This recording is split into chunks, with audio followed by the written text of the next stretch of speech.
tadi ketika berada di kediaman masing-masing, apabila ada yang mendapatkannya boleh untuk langsung mengunduh daripada kitab tersebut.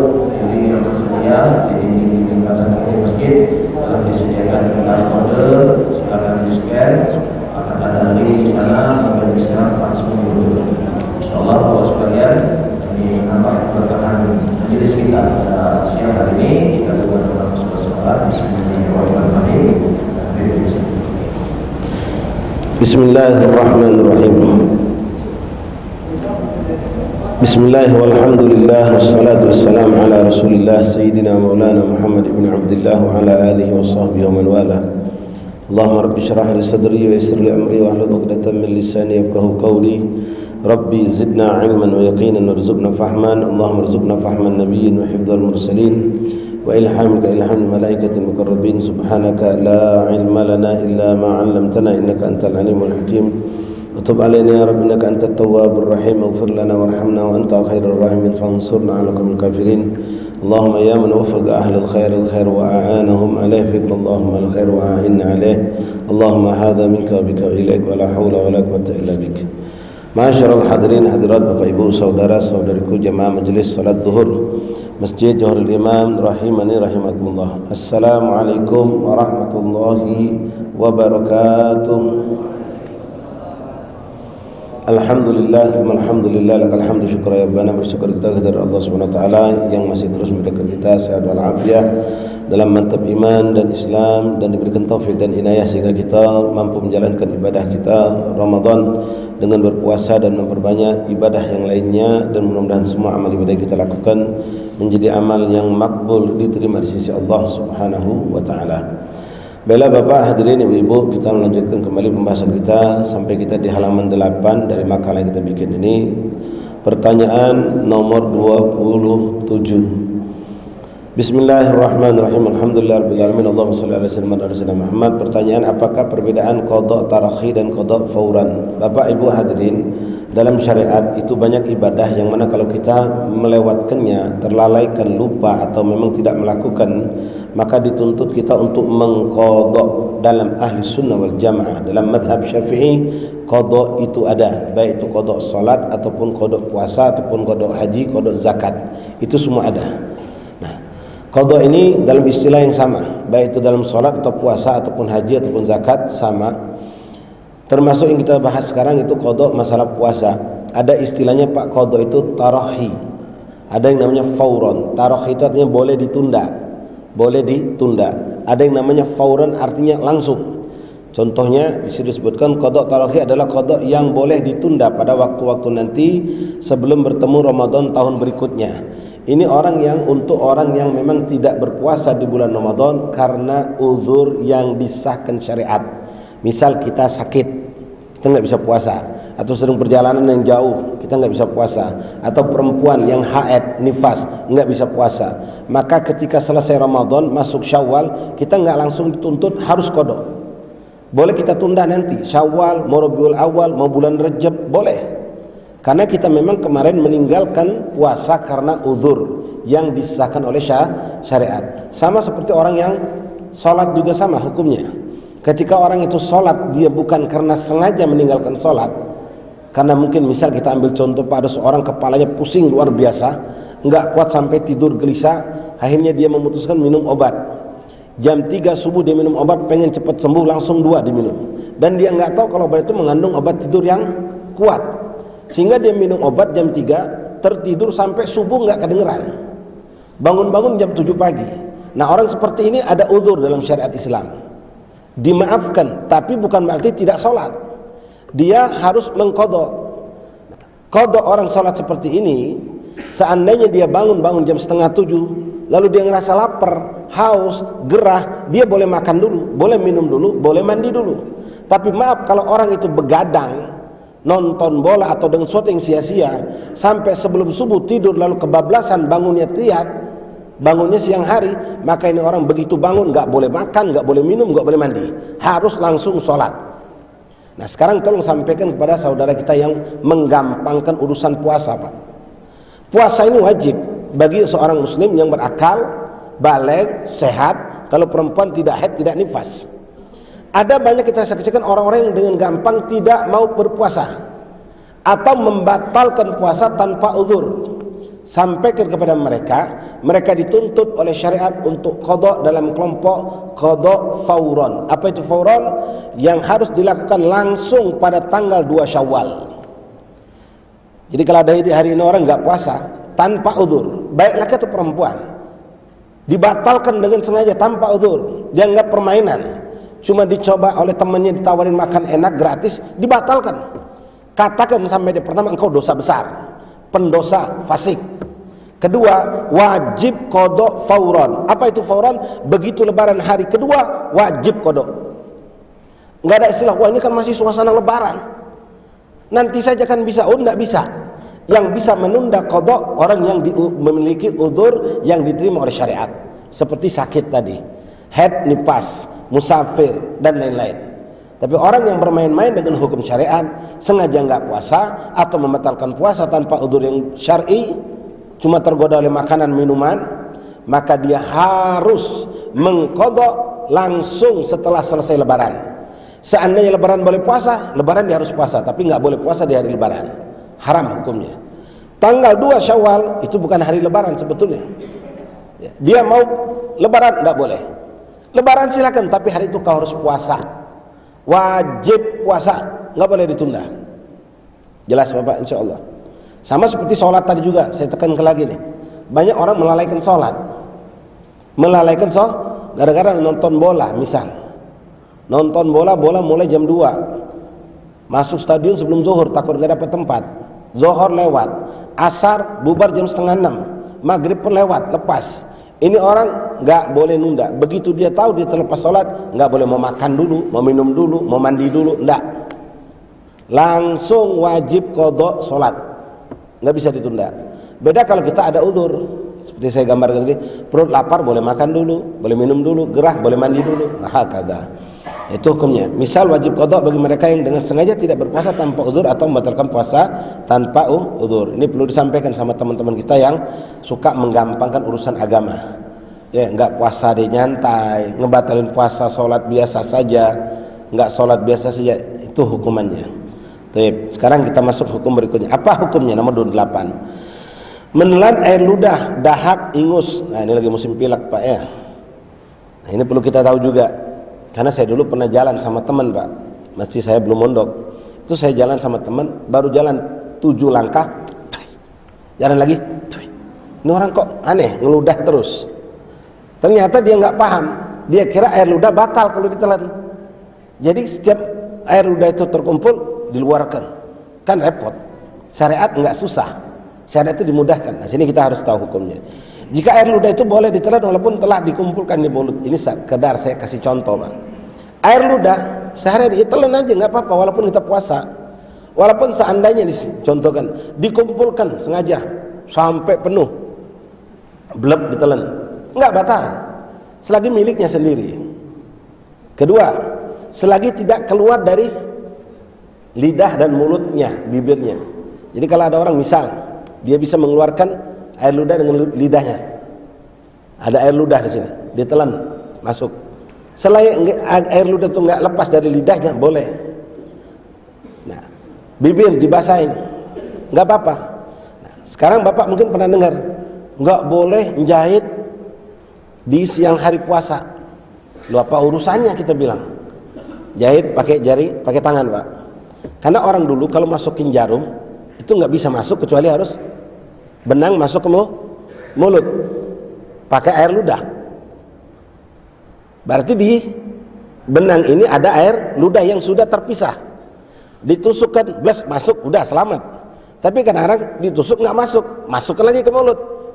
Nah, masuk lagi ke mulut itu air ludah yang tadi sudah keluar masuk ke dalam mulut, bercampur dan ketelan. Itu yang dikatakan menyebabkan batal. Jadi mungkin kita kan bingung, kenapa kok bisanya katanya batal? Ya, tapi kalau nggak ketelan, ya nggak jadi masalah. Sama seperti orang merokok, boleh nggak Pak ngerokok siang hari sekarang? Boleh ngerokok, kalau kau bisa meyakinkan tidak ada sedikit pun daripada apapun dari rokok itu yang bakal ketelan. Rokok, Habis itu kumur-kumur, nggak batal. Selagi ente yakin nggak ada candu, nggak ada asap, nggak ada apa yang masuk ke tenggorokan. Ya kalau mau praktek silakan. Ya. Tapi logikanya nggak bisa. Dia akan menyebar ke mulut kita, ke sela-sela gigi kita, lidah, lak-lakan, dan air ludah itu akan ketelan. Nah di situ membatalkan puasanya. Baik. Ingus, dahat yang keluar lewat dalam hidung dan di luar tenggorokan, posisi di luar makhraj huruf kha, boleh ditelan dan tidak membatalkan. Tapi jika dari dalam tenggorokan lalu keluar melalui makhraj huruf kha, itu ditelan kembali maka batal. Maaf Pak ya. Ya jangan dianggap tabu atau jorok, ini syariat. Karena kita ngalamin nih, lagi musim pilek. Ya, saya juga beberapa hari pilek. Kadang-kadang ingus itu mau dikeluarin depan orang nggak enak. Akhirnya disedot, blek masuk. Ini gimana hukumnya? Selagi dia masuk dari sini, masuk langsung ke dalam, nggak pakai keluar dulu ke mulut, hukumnya tidak membatalkan. Tidak membatalkan. Tapi kalau disedot mau dikeluarkan lewat mulut nggak jadi, ditelan, batal. Karena dia sudah melalui makhraj huruf kha di pangkal tenggorokan itu Pak. Jadi kalau ingus tadi minta maaf ya, atau dahak blep, langsung ditelan, nggak sempat keluar, nggak sempat masuk ke mulut, masih di belakang makhraj huruf kha, ketelan sama kita. Misal maaf ya, nggak batal. Tapi kalau udah tujuan mau dikeluarkan, udah nyampe ke mulut, begitupun umbel, ingus, udah disedot, keluar sampai ke mulut, nggak jadi dikeluarkan, ditelan, batal. Masalah najis nggak najis. Ya, air ludah nggak najis, ingus, umbel nggak najis. Ya Pak, kecuali iler. Ya, kecuali iler. Iler itu yang harus kita tahu, yang mana iler yang batal itu. Ini babnya masuk ke bab sholat nanti ya. Iler itu yang batal kalau posisi tidur seorang, kepala sejajar dengan perut atau kepala lebih rendah dari lebih rendah dari perut. Sejajar dengan perut atau lebih rendah dari perut. Itu kalau keluar itu najis. Tapi kalau ada orang duduk tidurnya Pak atau miring posisinya 90 derajat, ngiler, lagi duduk begini. Tes. Kita bilang, "Oh, ini ngiler." Tapi najis enggak? Enggak najis. Enggak ada najis. Wallahu a'lam. Apa hukumnya menggunakan tetes mata, cotton bud, inhaler, nebulizer, dan obat gosok balsam di siang hari puasa? Tetes mata enggak membatalkan Pak, karena dia bukan rongga, bukan jalur yang terbuka seperti hidung, mulut, telinga. Enggak apa-apa. Kalau memang kita butuh, ya lagi masa proses penyembuhan, mungkin habis operasi, atau memang lagi sakit mata benar ditetes, itu enggak batal. Enggak batal. Walaupun dari mata itu masuk ke dalam. Dengan tujuan ya obat. Kedua, cotton bud. Nah, di sini cotton bud, nah mau bentuk ya kapas, mau bentuk itu zaman dulu mungkin kayak besi kuning itu Pak. Ya kalau udah masuk di dalam, kebanyakan ulama fikih mengatakan membatalkan. Namun ada yang tidak mengatakan batal, seperti Imam Ghazali, beliau mengatakan tidak membatalkan. Jadi di sini hukum yang berbeda seperti ini merupakan rahmat. Khilaf ummati rahmah kata Rasulullah. Jadi kalau kebetulan kita lagi gatal, nggak ketahanan, kita kadang-kadang refleks ngambil cotton bud, masang. Pas sudah sadar, ya Allah, puasa. Nah, kita bisa pakai pendapat Imam Ghazali, nggak batal. Menurut Imam Ghazali tidak membatalkan. Kalau menurut imam yang lain batal. Nah, dalam keadaan sengaja jangan dilakukan. Ketika tidak sengaja, hal seperti ini kadang-kadang refleks. Lagi duduk, kuping ngerasa gatal banget, kebetulan depan mata cotton bud, langsung. Baru sadar, ya Allah, ini cotton bud. Apa hukumnya? Bisa Anda pakai pendapat Imam Ghazali yang mengatakan tidak batal. Wallahu a'lam. Kemudian inhaler, nebulizer membatalkan puasa karena itu semua masuk Pak. Seng terasa banget. Ya, deseng masuk terasa. Apalagi nebulizer itu untuk orang yang mungkin ada asma. Misalnya kalau udah terasa bleng, lega, itu batal. Puasanya batal kalau kita gunakan di siang hari bulan Ramadan. Sebab ada cairan atau obat yang berasa berwujud masuk ke rongga. Balsam, minyak angin itu tidak membatalkan walaupun masuk lewat pori-pori. Ya, Bapak ngerasa pusing, ambil minyak angin, ya, taruh di depan hidung. Itu nggak apa-apa, beda dengan inhaler tadi, benar-benar masuk ke dalam dia. Ya, nggak apa-apa. Atau balsam dipijik, meresap masuk, tapi masuknya lewat pori, bukan rongga yang hidup, bukan rongga yang besar, itu nggak apa-apa, nggak membatalkan. Wallahu a'lam. Hukum suntik kemarin sudah kita bahas, ya, suntik, bagaimana hukum bersuntik donor darah di siang hari bulan puasa. Jika dalam keadaan darurat diperbolehkan kalau memang untuk obat, bukan untuk sekedar vitamin. Jika sekedar untuk vitamin tidak diperbolehkan, sekedar untuk biar fit puasa seger, itu nggak boleh. Ya, Anda boleh lakukan sebelum masuk subuh. Kalau sudah masuk subuh nggak boleh, kecuali memang kita sakit, nggak ketahanan, mau nggak mau harus disontik biar menghilangkan rasa sakit atau untuk kesembuhan, maka hal itu diperbolehkan. Lalu melalui urat besar seperti infus, transfusi darah bagi yang menerima darah bukannya mendonor, maka puasa dihukumkan batal. Kemarin sudah kita bahas, ya. Yang diambil darahnya nggak batal, tapi yang memasukkan darah ke tubuhnya itu yang batal. Orang yang mendonor darah tidak batal puasanya, tetapi makruh hukumnya. Donor darah itu kalau di bulan puasa makruh, kecuali darurat. Ada orang butuh darah saat ini juga, nggak ada yang punya kecuali darah kita. Silakan, tidak apa-apa. Bahkan itu suatu ibadah yang luar biasa. Ya, tidak membatalkan puasa. Tapi kalau kita ngerasa diri kita akan bisa ada pilihan orang lain masih ada yang siap, lalu kita ngajukan diri, sementara kita tahu habis donor biasanya kita lemes dan kita sedang puasa, enggak puasa aja lemes, apalagi puasa bisa batal, maka jangan dilakukan. Hal itu makruh hukumnya, karena apalagi kalau kita tahu bakal membatalkan. Apa hukumnya muntah? Apakah muntah dapat membatalkan puasa? Nah, di sini Pak, banyak orang-orang yang gegabah. Begitu muntah langsung dia bilang batal aku. Kita ketemu teman tadi pagi masih puasa, siang masih puasa, sore tato lihat mampir ke rumahnya dengar si fulan sakit. Pas lihat dia tato udah minum, udah makan. Loh, kenapa nggak puasa kau? Iya, aku tadi muntah, dia bilang. Terus ya udah aku muntah kan batal. Siapa yang bilang muntah batal? Muntah tidak membatalkan puasa. Jangan salah. Ya, kecuali muntah yang disengaja. Entah disengaja dengan cara dia memasukkan sesuatu ke mulutnya, atau makna sengaja melihat sesuatu yang menjijikkan yang membuat dia muntah, atau mencium bau sesuatu yang membuat dia mual dan muntah, itu sengaja hukumnya batal, dosa. Tapi kalau nggak sengaja karena kita kebetulan nggak sahur atau anginan atau ada penyakit lalu muntah, apalagi muntahnya udah jam 5 sore Pak, sayang, nggak batal hukumnya. Lalu bagaimana hukum di sini? Muntah itu kalau pertama kita bicara di luar puasa, di luar kondisi puasa. Memang dianjurkan orang habis muntah disuruh minum yang manis-manis untuk memulihkan, menjadikan tubuhnya biar segar. Memang benar, tapi jangan salah. Ini kita bicara di luar puasa Pak, ya. Bersihkan dulu mulut itu dari najis. Orang muntah itu seluruh mulutnya najis. Dari makhraj huruf ha tadi, semua gigi, lak-lakan lidah itu najis semua, wajib dibersihkan. Kumur-kumurnya nggak cukup cuma enggak, harus sampai makhraj huruf ha harus dibersihkan. Kalau dia tidak membersihkan dengan seperti itu lalu dia sholat, nggak sah sholatnya, karena di mulutnya ada najis. Jelas batasnya dari makhraj huruf ha sampai seluruh bagian tubuh, bagian mulut, gigi, lak-lakan, gusi, bibir, semua harus suci. Nah, ini kalau di luar bulan puasa. Setelah kita bersihkan baru kita kasih air minum, air madu kah, air teh manis, silakan.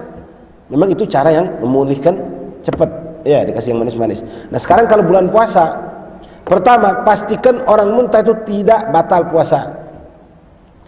Kedua, apalagi kalau misalnya jam 5 sore nggak kuat, mual, muntah, bisa bertahan nggak?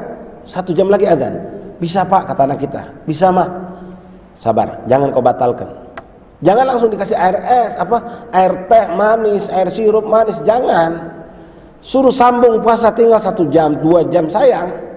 Karena secara hukum orang muntah tidak batal puasa. Nah, tinggal kita suruh dia bersihkan mulutnya. Nah, membersihkan mulut tadi sudah saya jelaskan, harus sampai makhraj huruf kha. Kalau berwudu Pak, kumur-kumur bulan puasa itu sah, nggak apa-apa, nggak makruh, tetap sunnah. Tapi setelah berwudu, ya, saya dikecok, dikeluarkan sisa air yang datang dari luar. Air yang datang dari luar itu dikeluarkan. Ya.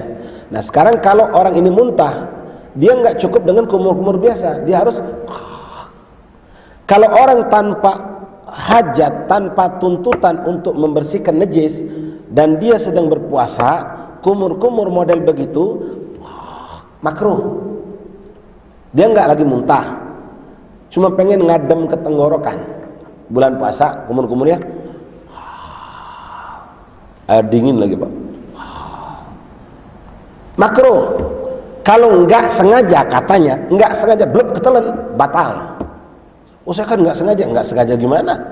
Itu udah diri dekat jurang kok, ya batal. Nah beda dengan orang yang muntah di tengah bulan puasa, dituntut untuk membersihkan mulutnya, dan harus seperti tadi. Pas ketiga, blub, nggak sengaja ketelan. Apa hukumnya puasa? Nggak batal. Puasa tidak batal dan memang tidak disengaja, dan dia melakukan bukan karena iseng, karena memang tuntutan syariat untuk membersihkan najis yang ada di mulut. Jadi ingat ya, pertama pokoknya perkara yang intinya muntah tidak membatalkan puasa. Kecuali kalau anak kita mak enggak kuat mah, baru jam 11 Pak muntah kejadiannya, mau bertahan sampai sore enggak kuat dia, ya sudah, jangan langsung kasih air, minum atau makanan apapun, bersihkan dulu mulutnya dari najis. Sudah itu baru kasihkan air yang mereka butuhkan. Wallahu a'lam. Baik. Apa yang harus dilakukan bagi seorang yang muntah di siang Ramadan? Sudah kita jelaskan. Apa hukum berkumur-kumur wudu di siang hari? Sudah kita jelaskan. Alhamdulillah. Bagaimana hukum menggunakan siwak di siang hari puasa? Ini siwak Pak, saya kemarin sudah jelaskan. Ini siwak fadilahnya luar biasa. Salat 2 rakaat menggunakan siwak lebih afdal daripada 70 rakaat tanpa siwak. Bapak memandang ini siwak dengan apapun pandangan Bapak, ini adalah sunnah Rasulullah. Rasul manusia paling mulia sejagat raya seluruh zaman, dari Adam sampai hari kiamat, enggak ada yang lebih mulia dari Rasulullah. Beliau menggunakan ini untuk sholatnya, siwak. 2 rakaat pakai siwak itu lebih afdal daripada 70 rakaat tanpa siwak. Nah, kemarin sudah kita jelaskan di bulan Ramadan ada hukum tersendiri.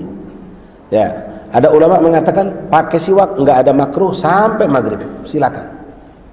Ada yang mengatakan sampai zuhur. Begitu zuhur masuk ke atas jangan lagi, makruh. Alasannya makruh apa? Mana sudah kita jelaskan di hari pertama. Takut menghilangkan bau mulut.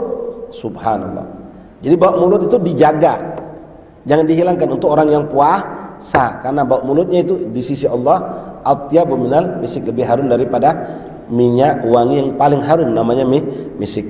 Nah, lalu muncul kelompok ulama yang ketiga yang mengambil jalan tengah. Ada yang mengatakan zuhur stop, makruh sampai maghrib. Ada yang mengatakan terus sampai maghrib, maka mengambil jalan tengah asar. Jadi menghormati dua-duanya. Begitu asar stop, enggak lagi pakai siwak. Pak, ini siwak jangan dianggap sepele. Ini sunnah Rasulullah yang luar biasa.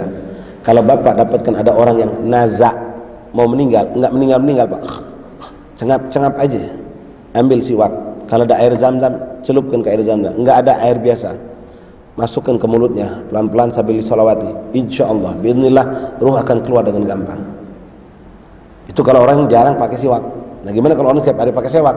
Ya sudah, insyaallah meninggalnya gampang, husnul khotimah. Ya, jangan kita ini nunggu kalau orang kafir jelaskan baru nerima.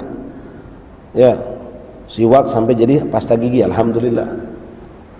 Mau dianjurkan sama dokter, ini gigi Bapak kalau pakai pasta gigi yang ada siwaknya itu sehat. Wah, beli. Kemarin anti dia, jorok dia bilang.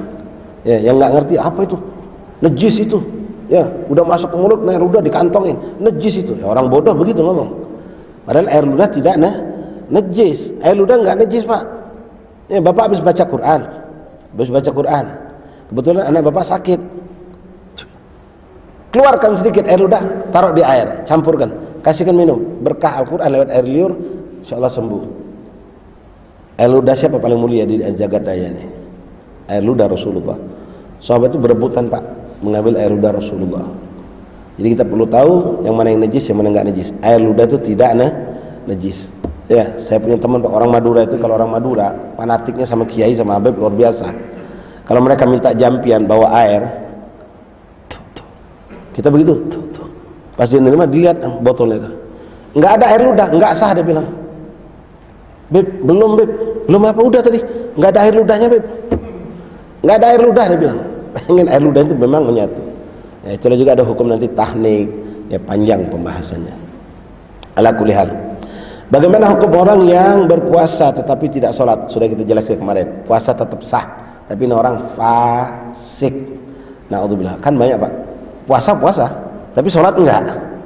Ya, ini orang fasik. Na'udzubillah min dzalik. Kalau dia meninggal, su'ul khotimah tetap walaupun sedang puasa. Puasa. Karena 1000 tahun engkau berpuasa enggak sebanding dengan satu sholat yang kau lakukan.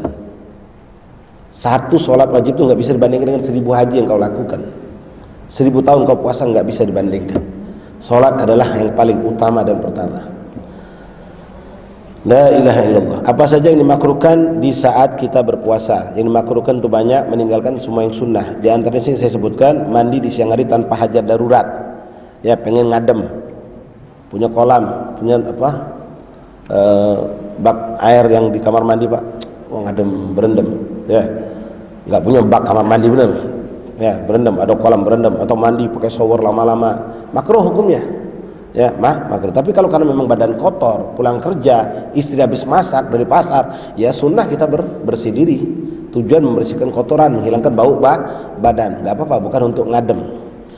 Memulai puasa dalam keadaan junub, kemarin sudah kita bahas, ya, memulai puasa dalam keadaan junub atau perempuan yang haid suci tapi belum sempat mandi. Insyaallah masih ingat, Pak, ya. Mudah-mudahan Bapak masih ingat. Kalau enggak ya bisa mungkin dibuka. Ini kami ada media dakwah namanya Shahibul Majalis. Kita 3 hari alhamdulillah nge-live ya dengan izin pengurus masjid. Bisa Bapak ulangin mungkin pelajaran yang kemarin-kemarin. Karena kalau saya ulang lagi waktunya enggak cukup nanti, Pak. Kemudian mempercepat waktu sahur, melambatkan berbuka. Kemarin juga sudah kita bahas, sahur itu memang sudah boleh dari pertengahan malam. Hitungan pahala sahur dari jam 12 lewat.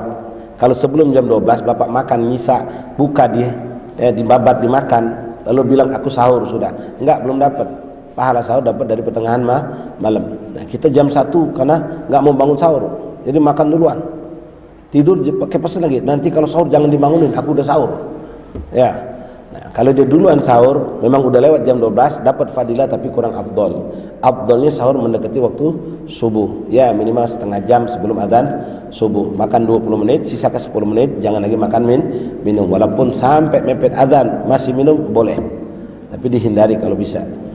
Masyaallah ahbab rahimakumullah. Kemudian bercumbu memandang istri suami dengan syahwat. Kemarin sudah kita bahas. Walaupun istri sendiri, Bapak, walaupun istri sendiri yang halal dipandang dengan pandangan menikmati kecantikan, kemolekan, makruh. Begitupun istri kepada suami, ya. Apalagi orang lain haram jelas. Istri sendiri dah boleh dalam keadaan puasa. Tapi kalau udah maghrib bebas. Banyak berbicara yang mubah, banyak tidur, banyak ngomong yang nggak manfaat. Kebanyakan tidur. Oh, kan tidur kan ibadah, Beb. Nom soem ibadah. Ya, dablek orang itu, Pak. Tidur dari pagi subuh sampai dekat zuhur. Zuhur lewat jam 2 baru bangun. Bangun sholat, tidur lagi nyambung. Bangun jam 5. Ya, tidur kebo itu. Memang tidur itu bernilai ibadah. Tapi ibadah jelas lebih afdal daripada tidur. Ada orang tidur setengah jam. Ada orang baca salawat setengah jam. Yang mana yang afdal? Jelas yang baca salawat. Ada orang tidur 1 jam. Ada yang baca Quran 1 jam. Yang mana lebih hebat? Ya, jelas yang baca Quran. Nah, tidur ini juga kata ulama yang bernilai ibadah itu macam-macam. Di antaranya yang memang karena dia kelelahan ibadah di malam hari. Malamnya ibadahnya luar biasa sehingga paginya tidur. Kebetulan weekend Sabtu Minggu dari habis isyraq pulang ke rumah tidur sampai jam 11. Zuhur jam 2 nyambung lagi sampai asar. Karena capek ibadah. Itu pertama. Kedua, menghindari maksiat.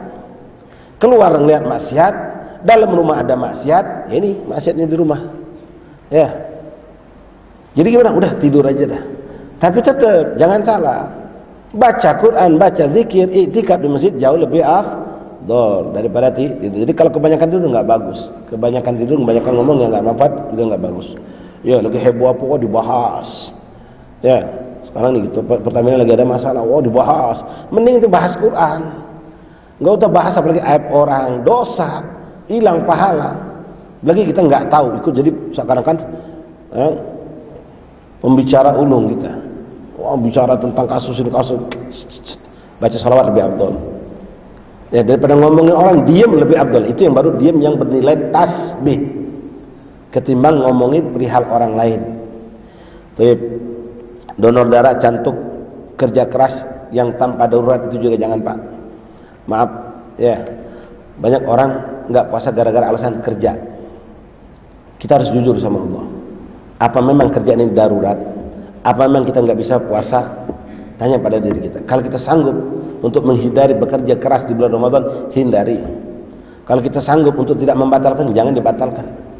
Kalau tidak bisa dihindari, itu lain cerita. Ya, ini panjang juga pembahasannya. Contoh, misal Pak, contoh. Ya, ada satu jembatan. Jembatan ini menghubungkan antara desa dengan desa. Banjir bandang, bubar, hancur.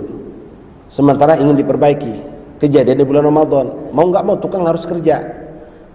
Ditunda habis lebaran, masyarakat ini putus hubungan, terisolir. Jadi mau dikerjakan harus. Sehingga tukang-tukang itu bilang, kalau kerja kami nggak bisa nih Ramadan. Kalau kami puasa kami nggak bisa kerja. Kalau kami kerja kami nggak bisa puasa. Tapi ini hajat manusia, hajat umat. Boleh nggak puasa demi kemaslahatan umat? Boleh seperti itu. Nah ini kita kebanyakan, minta maaf Bapak. Sekarang kemarin sebelum datang Ramadan nggak pernah mikirin mau renov rumah, mau ngecat rumah, mau ngebesarin kamar. Tapi udah masuk Ramadan, dekat Lebaran mulai, ya, sehingga manggil tukang nggak puasa dikasih kopi lagi, kasih kopi, kasih roti, kasih gorengan. Ini sih bisa-bisa kita kena dosa, ya. Kita harus berpikir benar-benar, jangan main-main sama Allah. Tahu mengerenov rumah ya sebelum Ramadan, sehingga engkau tidak mengorbankan orang lain dengan puasanya. Seharusnya seperti itu. Nah beda kalau keadaan tiba-tiba kejadian bocor, asbes amruk, mau nggak mau harus dibenerin bulan Ramadan. Tukang bilang kalau puasa saya nggak sanggup.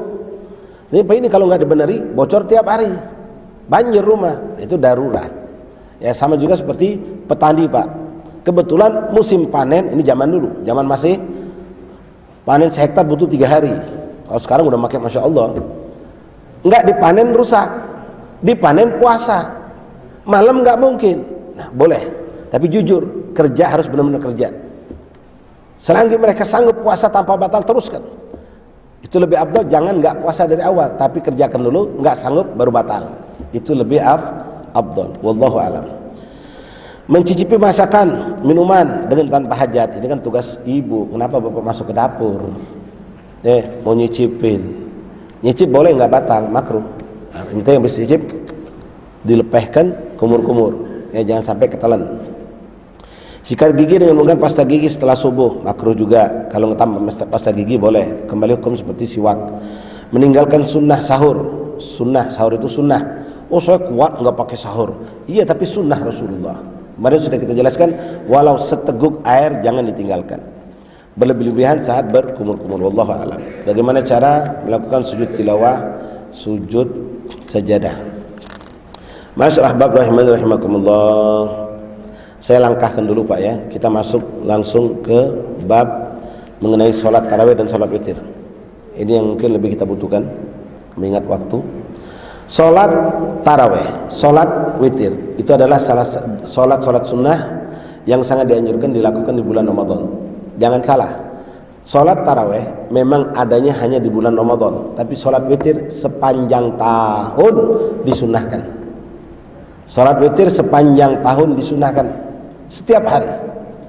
Kalau taraweh cuma ada di bulan Ramadan.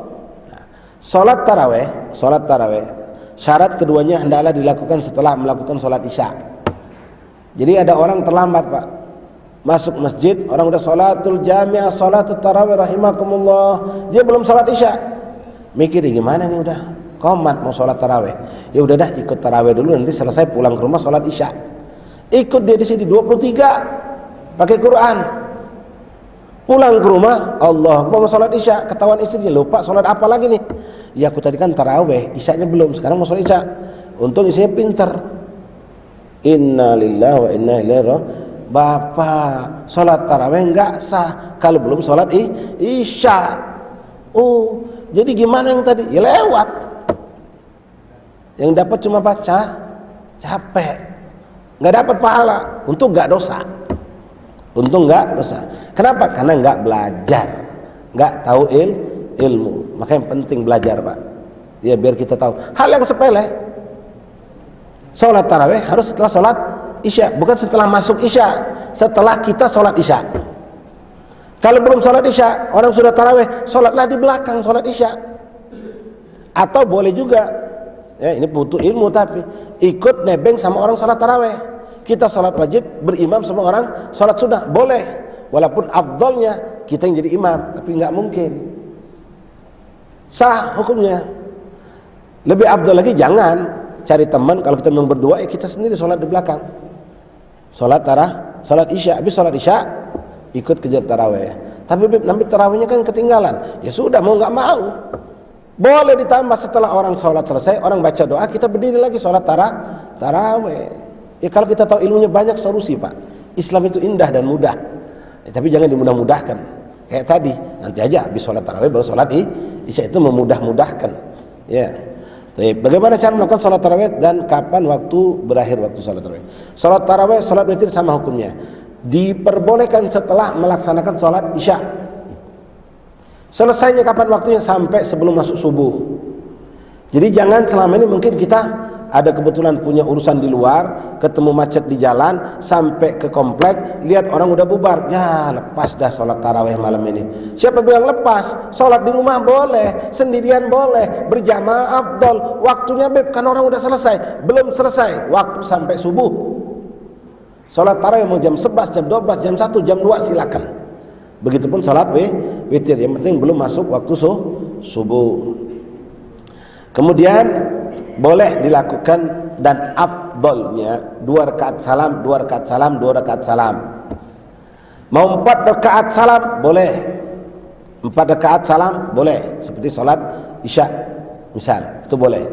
Tapi afdolnya 2 rakaat salam, 2 rakaat salam, 2 rakaat salam. Nabi pernah berkata dalam sebuah hadisnya, sholatul lail mathna mathna. Sholat malam itu 2 rakaat kata Rasulullah. Walaupun Rasulullah pernah melakukan 4 rakaat langsung. Ya. Kemudian ikhwan rahimakumullah, mengenai jumlah, ya jumlah Nabi nggak pernah menentukan jumlah khusus. Jadi kalau ada orang sholat 11 jangan dimarahin, orang sholat 2-3 jangan dibilang salah. Yang salah yang nggak sholat, yang salah itu yang mau ditegur, yang nggak sholat. Sholat tarawih 2 rakaat boleh. Kebetulan capek, letih, ngantuk berat, ada punya kesibukan yang sangat, nggak bisa ditinggal, jangan tinggalkan tarawih. Walau 2 rakaat lakukan. 2 rakaat tetap lakukan. Kalau kita nggak paham, oh ini kan nggak 11, ini kan nggak 8, ini kan nggak 20, nggak apa-apa. Tapi kalau tanpa uzur, ya sayang. Semakin banyak ibadah, semakin besar ganjaran pahala, apalagi di bulan puasa. Sholat sunnah diganjar dengan pahala wajib. Ya, istilah kita ini kalau kerja apa? Lembur. Ya dikasih gaji pokok. Ya lembur terus kita. Dikasih gaji pokok. Nah, kata. Berapa jumlah rakaat salat tarawih? Paling dikit 2 rakaat cukup, dan baik dengan 8 rakaat, afdal terbaiknya 20 rakaat. Jadi enggak usah kita ribut bantah-bantahan. Oh, yang benar 8, yang benar 11, bukan 23. Yang 23 bilang ngotot 23, enggak usah. Ya inti sama-sama benar. Yang salah itu yang enggak sholat. Jadi kalau mau ribut sama yang enggak sholat. Cuma secara hukum ya kita tidak bela karena kita 23, enggak. Allah sudah janjikan semakin banyak ibadah semakin banyak pahala. Dan kalau main logika orang awam saja, nolehlah sebentar ke Mekah Madinah. Berapa rakaat mereka sholat? 23. Nanti pas dia mulai 8 rakaat sisa witir dilakukan lagi. Witir itu kan paling banyak 11. Mereka sudah lakukan 3 pada sholat tarawih. Nanti malam kalau Bapak pernah pengalaman umroh atau haji di bulan Ramadan, berumrah di bulan Ramadan, itu di Masjid Nabawi, di Masjid Mekah, mereka ada qiyamul lail, 8 rakaat berjamaah sholat witir. Nah, sekarang perbedaan witir di bulan Ramadan dan di luar Ramadan. Sholat witir di bulan Ramadan disunahkan berjamaah, di luar Ramadan tidak disunahkan berjamaah. Sholat witir di bulan Ramadan disunahkan jahar dengan suara kayak sholat maghrib, sholat isya. Tapi kalau di luar Ramadan seperti sholat qobliyah ba'diyah tanpa bersuara. Itu beda yang kedua. Beda yang ketiga, sholat witir Ramadan dengan di luar Ramadan, nanti insya Allah pas malam ke-16 ya kita disunahkan baca kunut. Ini kunut termasuk yang enggak kunut subuh bakal melakukan juga. Beda hukum udah dengan subuh. Orang yang sekarang saudara kita madhab mungkin Maliki atau yang lain, mereka enggak kunut subuh, tapi Ramadan witir malam 16 mereka kunut juga sama. Kunutnya sama. Nah, hukum kunutnya juga sama seperti kunut subuh. Kalau lupa nggak usah repot, jalan aja terus sholatnya. Kalau lupa ingat sujud sahwi. Sujud sahwi juga lupa, udah selesai, sholat kita sah. Ya, kunut di rakaat terakhir daripada sholat witir. Masyaallah ahbab rahimakumullah. Apakah boleh melakukan sholat witir 2 kali dalam satu malam? Tadi saya barusan sampaikan. Kami sendiri alhamdulillah di pesantren melakukan Pak, bersama santri-santri kami. Kita ambil contoh lah yang di Mekah Madinah. Mereka udah sholat witir malam setelah tarawih. Tarawih 20, witir 3. Nanti sebelum sahur mereka witir lagi 8 rakaat. Loh, kok witir 2 kali? Boleh. Nabi pernah bilang memang la witra fi lailah wahidah. Tidak ada salat witir 2 kali dalam satu malam kata Rasulullah. Yang dimaksud di situ kalau dua-duanya ganjil.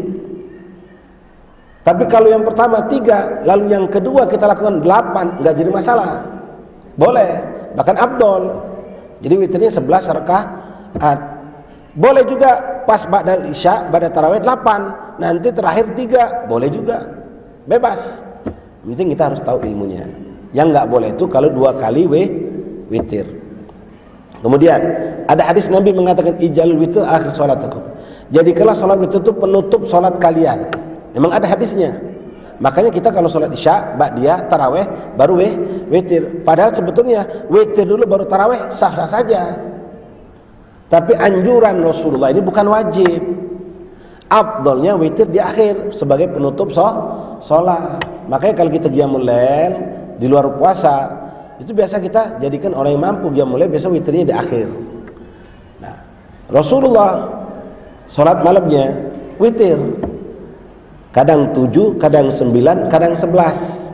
Nah, ini yang sering dijadikan dalil oleh rekan-rekan kita yang salat 11. Nabi salatnya 11. Maaf, itu dalil salat malam bukan salat tarawih. Semua kita melakukan salat tarawih ini bid'ah, Pak. Nabi enggak pernah salat berjamaah tarawih. Enggak pernah menentukan 20 atau 11. Enggak. Zaman Khalifah Abu Bakar As-Siddiq radhiyallahu anhu pun sama. Sahabat salat nafsi-nafsi sendiri-sendiri. Ada juga berjamaah sedikit-sedikit. Baru di zaman Khalifah Umar bin Khattab radhiyallahu an, inilah bid'ah. Sampai Sayyidina Umar itu kagum dengan apa yang dia usahakan sendiri. Dulunya orang sendiri-sendiri sholat, ada yang habis sisa, ada yang jam 10, ada yang malam, ada yang macam-macam, ada yang di rumah, ada yang berduaan, ada yang bertiga, ada yang berang 5. Akhirnya Sayyidina Umar bermusyawarah dengan para sahabat yang masih ada saat itu. Mereka putuskan sholat tarawih kita lakukan berjamaah dengan satu imam. Maka dikumpulkan semua orang sholat di satu waktu berbarengan dengan satu imam. Baru itulah muncul di zaman Khalifah Umar bin Khattab. Sehingga semua orang datang, Pak, ratusan sahabat itu ke masjid Rasulullah bawa obor. Ramai terang masjid Rasulullah. Sampai Sayyidina Umar sendiri senang lihat makmur masjid saat itu. Ni'mal bid'ah hadhih kata beliau. Sayyidina Umar sendiri bilang kalimat bid'ah itu. Ni'mal bid'ah hadhih. Paling nikmat, paling abdul bid'ah, artinya yang tidak ada zaman Rasulullah, tidak ada zaman Sayyidina Abu Bakar, inilah kata Rasul, kata Sayyidina Umar. Kenapa? Umat bersatu, sholatnya serempak, syiarnya, masya Allah ratusan bahkan mungkin ribuan sholat bareng, itu luar biasa. Wafat Sayyidina Umar, Imam Ali memuji Sayyidina Umar. Gitu beliau lewat depan kuburan Rasulullah, di sampingnya ada kuburan Sayyidina Umar, beliau melihat kubur Umar radhiyallahu anhu dan berkata, Nawwarallahu qabrak ya Umar kama nawarta masajidana. Semoga Allah menerangi kuburan wahai Umar karena engkau telah menjadikan masjid-masjid kami terang benderang. Apa keputusan beliau mengadakan salat tarawih berjamaah. Taib ikhwan. Siapa orang yang wajib mengqadha saja dan fidyah saja? Qadha dalam puasa itu, Pak, dalam mazhab Syafi'i, sekali lagi mazhab Syafi'i enggak ada pilihan langsung fidyah untuk orang yang bukan uzur permanen. Perempuan haid, orang yang sakit lalu sembuh, qadha puasa wajib, enggak bayar fidyah. Kecuali kalau kebablasan sampai tahun depan belum diqadha, maka tahun depan qadha plus bayar fidyah. Yang bayar fidyah saja itu kalau orang yang sudah enggak mampu lagi puasa, orang yang sudah uzur sakit, divonis dokter ini enggak bisa puasa dan jangan puasa, maka dia enggak bisa puasa, ya bayar fidyah. Atau orang itu seperti yang kita bahas di hari pertama, sehat tapi umur udah tua. Umur udah 90. Pas kita datang ke rumah kakek sehat, puasa enggak, kek? Enggak. Loh, sehat enggak puasa? Ya enggak mampu dia. Udah nggak kuat lagi puasa, cuma sehat. Nah, kalau ada orang nggak sehat, nggak mampu, udzur udah 90, 80, maka puasa nggak mungkin, bayar fidyah saja. Bayar fidyah saja. Nah, untuk perempuan atau siapapun kita yang mungkin karena nifas habis melahirkan sebulan penuh nggak puasa, ya, atau karena haid yang datang sebulan sekali nggak puasa, dia wajib qadha tanpa wajib fidyah. Bukan fidyah saja qadha tidak, tapi qadha tanpa fidyah. Kecuali kalau sampai tahun depan nggak selesai, punya utang 15 hari baru kebayar 10 hari, sisa 5 hari sampai ketemu Syawal, maka wajib qadha tetap 5 hari nggak lebih, nggak nambah, cuma plus bayar fidyah. Jadi nggak cuma bayar fidyah aja, nggak usah qadha. Oh, bukan pilihan, enggak. Ya, seperti juga istri yang sedang menyusui, Pak, perempuan hamil. Perempuan hamil itu nggak bisa puasa. Ada yang bisa puasa. Ketika dokter bilang jangan puasa, ibu sedang hamil tua, nanti bahaya buat janin dan buat ibu. Bahaya buat janin dan buat ibu. Artinya ada dua sebab. Maka dia wajib qadha saja tanpa bayar fidyah. Tapi kalau di dokter bilang kasihan bayi, ibu sih sehat tapi bayinya kasihan. Ini masa butuh asupan banyak. Kalau ibu puasa kasihan bayi, nanti dia nggak mengapa. Maka satu sebab, bukan dua, wajib dua. Satu sebab wajibnya dua, qadha plus fidyah. Qadha plus fidyah. Gitu. Itu bisa dibaca ya. Apakah fidyah itu dan berapa jumlah yang wajib dikeluarkan? Fidyah itu mengeluarkan seperti zakat, Pak. Mengeluarkan beras, bentuknya bukan duit. Artinya beras. Berapa ukurannya? Ulama macam-macam pendapat. Kita ambil yang tengah dan paling banyak, berkisar antara 7 sampai 8 on sehari. Ya, jadi kalau nenek kita, kakek kita udah nggak puasa lagi, ya setiap hari kita keluarkan. Boleh dikumpulkan dulu, tapi tiap hari dipisah. Itu lebih afdal. Kalau nggak bisa, udah sekalian nanti, ya 15 hari atau sebulan, hitung 7 kali 3, 21 kilo. Berarti belilah 1 karung 20 plus sekilo tambahan. Boleh seperti itu, tapi afdalnya setiap hari dikeluarkan. Kalau mengeluarkan tanggung nih, nggak nyampe sekilo, mau ngasihkan tetangga nggak enak. Ya tunggulah sampai 3 hari, barangkali 2,5 kilo berikan kepada mereka. Itu boleh seperti itu. Masyaallah ahbab hadirin rahimani rahimakumullah. Itulah pembahasan kita, cuma sini ada satu yang belum kita bahas dan mengingat waktu. Mudah-mudahan bapak-bapak bisa baca pertanyaan nomor 38 mengenai hukum sujud tilawah. Ya, sekarang mungkin kita belum nemu, kalau yang memang baca Quran sejuz sehari belum nemu sujud tilawah. Ya, nanti kita akan ketemu sujud sejadah di dalam Al-Quran. Ya, itu ada syaratnya, ada ketentuannya. Terkadang di dalam sholat, terkadang di luar sholat. Ya, terkadang dalam sholat, terkadang luar sholat. Kalau diizinkan saya mau baca ini. Tapi bapak-bapak yang memang punya tugas, punya kerjaan, silakan tinggalkan ruangan, nggak apa-apa. Ya, kalau memang kosong, ya bertahanlah sedikit. Tanggung satu pembahasan lagi. Bagaimana cara sujud tilawah? Disebut juga dengan sujud sejadah. Itu sujud tilawah. Sejadahnya ketika kita mendapatkan di situ ada ayat sejadah, ayat tilawah. Syarat sujud tilawah dapat dilakukan di dalam sholat, juga di luar sholat. Dilakukan atas bacaan kita sendiri atau bacaan orang lain. Kita yang baca Quran, contoh bapak sedang baca wadduha ke bawah, ketemu surah Al-Qalam, Iqra bismi rabbikal ladzi khalaq, khalaqal insana min 'alaq, sampai di ujung kalla la tuti'hu wasjud waqtarib. Kita yang baca, sunnah sujud. Tapi ada ketentuan, ada ketentuannya. Di antaranya waktu ba'da subuh nggak boleh, sama seperti sholat sunnah. Waktu ba'da asar juga nggak boleh, seperti sholat sunnah ba'da asar nggak boleh. Sholat sunnah ba'da asar nggak boleh kecuali yang ada sebab duluan, seperti sholat sunnah wudu, sholat tahiyatul masjid. Itu boleh ba'da asar, boleh ba'da subuh. Nah, untuk sujud tilawah jangan dilakukan ba'da subuh atau ba'da asar, diganti dengan tasbih. Begitu solehah, subhanallah, alhamdulillah, wa la ilaha illallah, Allahu akbar. Ada yang nganjurkan 3 kali, ada yang nganjurkan 4 kali. Jelas insyaallah. Nah, boleh jadi bukan kita yang baca, Pak. Kita lagi duduk di sini nyender, salawatan atau zikir atau tafakur. Di samping kita ada orang baca Quran. Anggaplah contohnya sama. Dia baca Quran, kita sambil dengar, dia dengar kita. Kalla la tuti'hu wasjud waqtarib. Boleh nggak kita sujud? Boleh. Disunnahkan kita ikut sujud walaupun yang baca bukan kita. kita ini nyuri pahala namanya Pak. Boleh jadi dia nggak sujud, tapi kita yang sujud. Nah. Syarat sujud tilawah atau sujud saudara ada sebagai berikut. Hampir semua syarat sholat adalah syarat sujud tilawah. Jadi orang mau sujud tilawah nggak sembarang. Seperti sholat Pak, harus punya wudu, ngadep kiblat, nutup aurat, nggak ada najis di badannya. Itu syarat sujud tilawah. Kalau aurat terbuka, ya nggak boleh. Perempuan baca Quran cuma pakai kerudung, pakai daster setengah lengan, kebuka auratnya, boleh. Baca Quran perempuan nggak pakai kerudung pun boleh, tapi kurang bagus.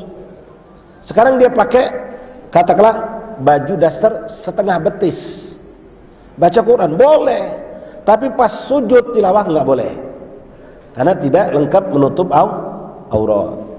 Kita ngaji Quran kebetulan halakoh, tadarusan, ada yang ngadep sono, ada yang ngadep sono, ada yang ngadep kiblat. Begitu ketemu ayat sujud tilawah, maka sujudnya harus ngadep kiblat semua. Nggak boleh ngadep ke barat, ke timur, ke utara. Semua harus ngadep kiblat. Jadi berbalik semua kita sujud tilawah. Membaca atau mendengar secara sempurna ayat tersebut. Nah, ayatnya itu harus kita baca sempurna. Seperti tadi, kalla la tuti'hu wasjud waqtarib. Sempurna. Kalau cuma baca sedikit, walaupun bukan satu ayat, itu nggak sah, nggak dituntut.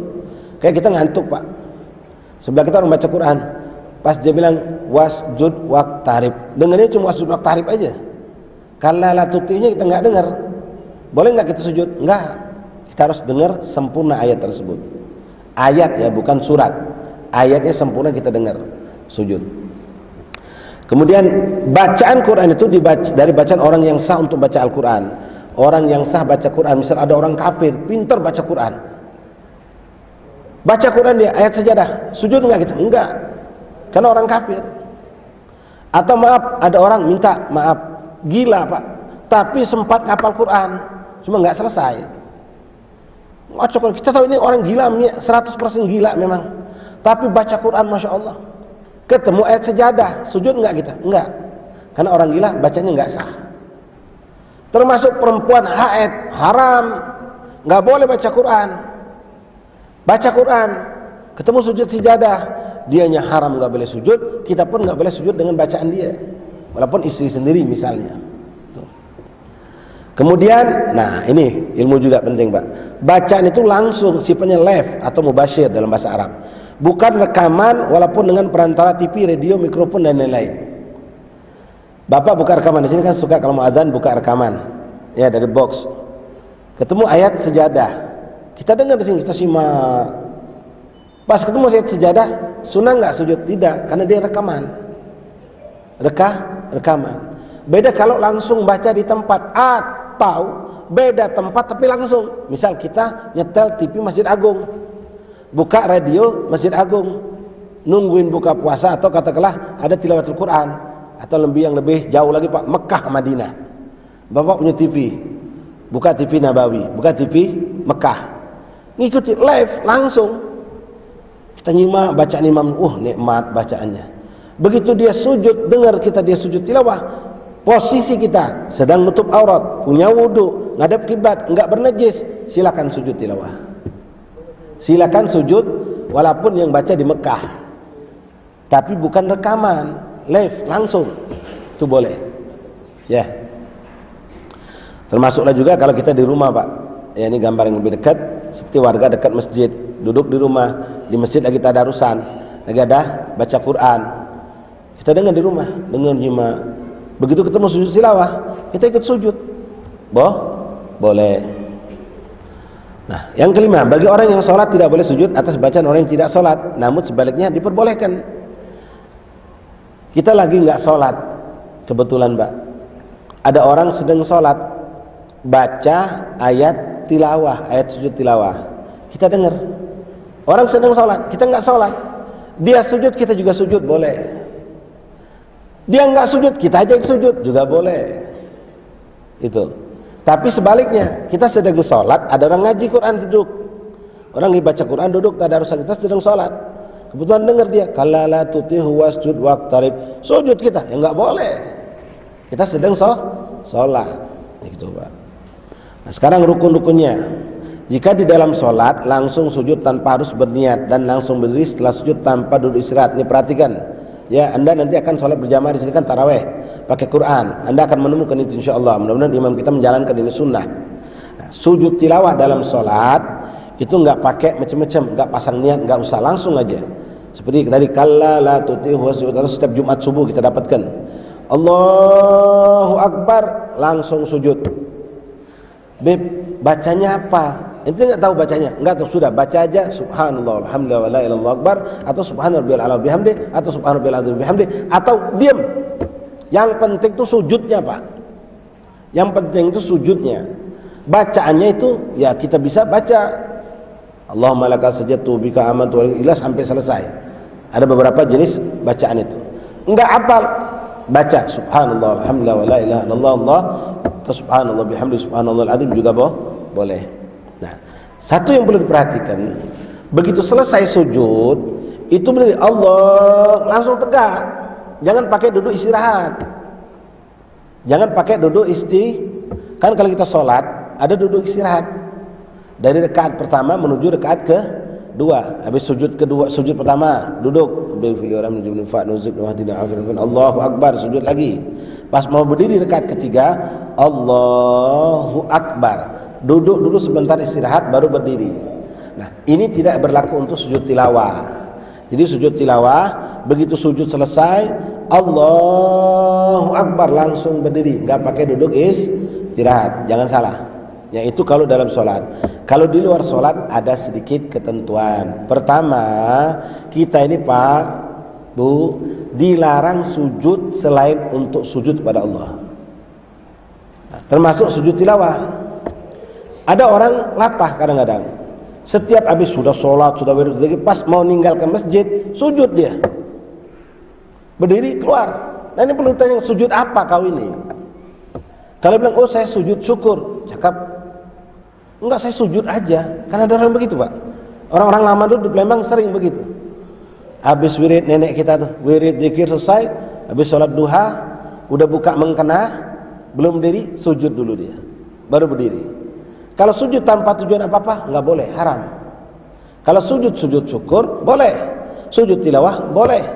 Nah, jadi sini ada caranya. Niat ketika takbiratul ihram pakai takbiratul ihram.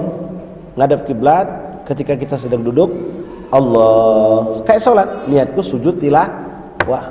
Allahu Akbar. Stop dulu dekat. Baru Allahu Akbar takbiratul intikal untuk sujud. Setelah itu duduk, Allahu Akbar. Assalamualaikum warahmatullahi, assalamualaikum warahmatullahi. Itu sempurnanya. Ada yang mengatakan boleh langsung Allahu Akbar langsung sujud, nggak pakai takbir dua kali.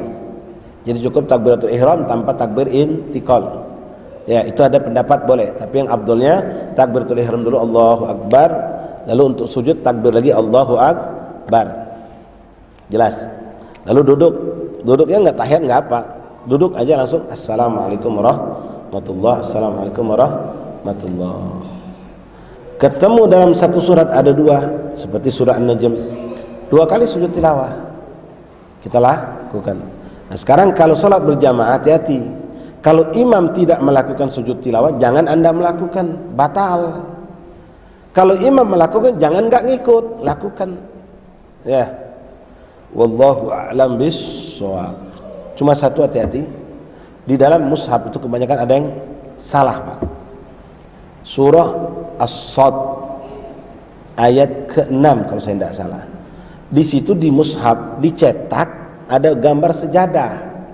Padahal itu bukan sujud tilawah, bukan sujud sejadah, tapi sujud syukur. Sujud syukur, bukan sujud tilawah. Tapi kebanyakan mushaf nanti setelah beberapa Anda bisa cek atau di HP.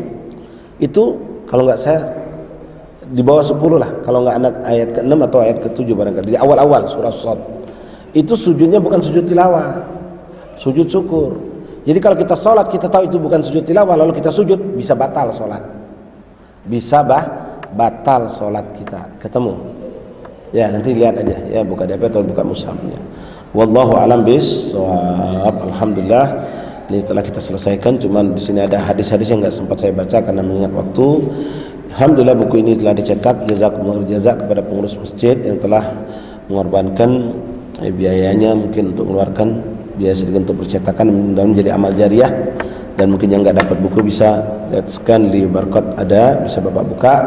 Dan alhamdulillah untuk mengulangi pelajaran kita bisa buka ulang rekaman dari YouTube Sahibul Majalis insyaallah taala. Mengingat 3 hari setelah saya berada di sini ya, dan memang terjadwal seperti itu, alhamdulillah saya pamit undur kepada semua jamaah sekalian, terkhusus kepada pengurus masjid, ketua yayasan dan kelompok semua pengurus yayasan masjid Jawahir Iman, jazakumullah khairul jaza atas kesempatan yang diberikan. Mudah-mudahan ini menjadi amal jariah kita semua, menjadi amal yang menambahkan derajat puasa kita lebih tinggi di sisi Allah Subhanahu wa taala. Lebih kurang saya minta maaf. Apa yang kami sampaikan sesuai dengan apa yang kami dapatkan dari kitab-kitab, dan ingat pembahasan dalam mazhab Syafi'i. Ya, kalau ada yang lain tapi mazhab lain ya jangan dibahas. Ya, wallahu a'lam bishawab. Asyhadu an la ilaha illallah, astaghfirullah, nas'alukal jannata wa na'udzu bika minan nar.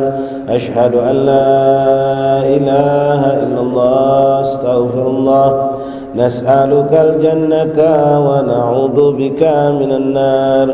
Asyhadu an la ilaha illallah, astaghfirullah, nas'alukal jannata wa na'udzu bika minan nar.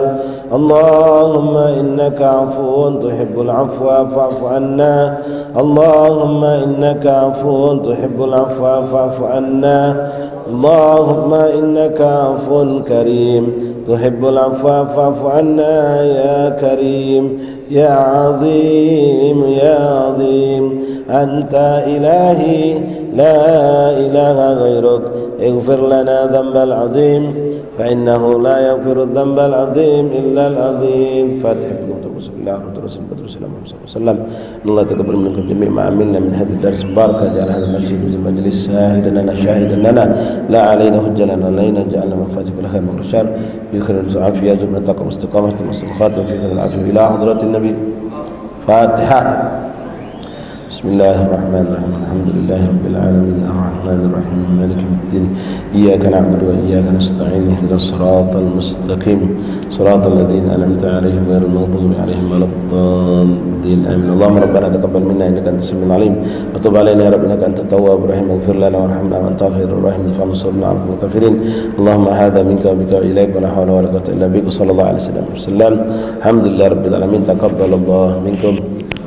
Assalamualaikum warahmatullahi wabarakatuh. Assalamualaikum warahmatullahi wabarakatuh. Sekalian majelis kita berikan pada siang hari ini atas nama seluruh jemaah di banyak terima kasih telah berkenan untuk mengisi majelis pada hari ini.